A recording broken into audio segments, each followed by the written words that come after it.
আসসালামু আলাইকুম এভরিওয়ান। আপনি কিভাবে কল রেকর্ড করবেন, আপনি কারোর সাথে কথা বলতেছেন, আপনি কিভাবে আপনার কলটা রেকর্ড করবেন আজকে ভিডিওতে আমি সেটাই কিন্তু আজকে আপনাদের সাথে শেয়ার করবো একদম ইজিলিভাবে, খুব সহজে 100% গ্যারান্টি দিয়ে আমি আগে কলটা রেকর্ড করে আমি আপনাদেরকে দেখাচ্ছি, তারপরে কিভাবে করতেছি আমি সেটাও দেখিয়ে দেবো আপনাদেরকে। ধৈর্য সহকারে সম্পূর্ণ ভিডিওটা কন্টিনিউ করবেন। সো গাইজ আমি এখন 1-to-1 কল দিয়ে আমি রেকর্ড করে আপনাদেরকে দেখাবো কিভাবে কলটা রেকর্ড হয়। সো গাইজ আমি তারপর আমি আপনাদের দেখাচ্ছি কিভাবে করবেন। তো ধৈর্য সহকারে সম্পূর্ণ ভিডিওটা কন্টিনিউ করুন। আর বরাবর তো রিকোয়েস্ট করতেছি যারা এখনো ভিডিওতে একটা লাইক দেন না, প্লিজ ভিডিওতে একটা লাইক দিয়ে চ্যানেলটা সাবস্ক্রাইব করতে কিন্তু বলবেন না, কারণ আপনাদের একটা সাবস্ক্রাইবারই আমাদের মনে অনুপ্রেরণার জায়গায় আরও ভিডিও তৈরি করার জন্য।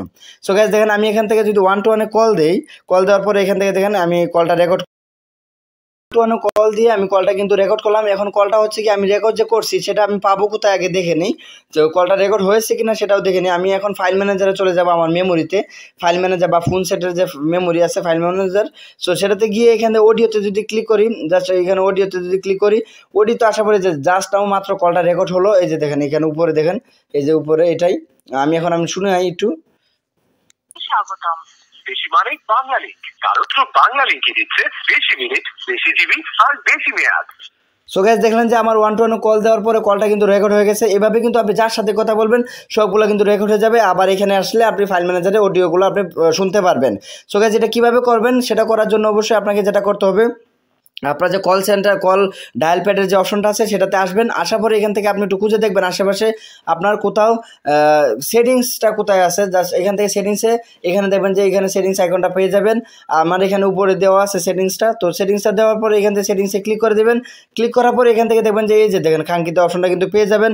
এই যে O2 কল রেকর্ডিং অপশনটা আমি কিন্তু অন করে রাখছি। এই যে দেখেন O2 কল রেকর্ডিং অপশনটা কিন্তু আমি অন করে রাখছি, যার কারণে আমি যার সাথে কথা বলবো সেটা কিন্তু আমার রেকর্ডিং হয়ে আমার O2 আমার ফাইল ম্যানেজার চলে যাবে, অডিওগুলো আমি শুনতে পারবো। সো গাইজ এখন কথা হচ্ছে কি আপনার সেটিংসে যদি এটা না থাকে তাহলে আপনার বিকল্প পদ্ধতি হচ্ছে কি আপনার ফোনটা চেঞ্জ করতে হবে। এই ফোনটা দিয়ে আপনি এভাবে করতে পারবেন না, এটা হচ্ছে গিয়ে রিয়ালিটি।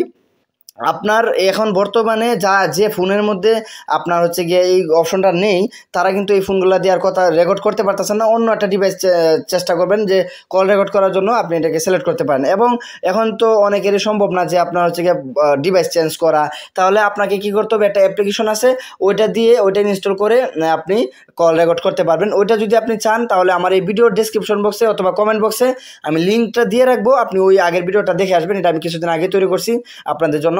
তো ওইটা দেখে আপনি কাজটা করতে পারবেন যদি আশা করি ইনশাল্লাহ 100%।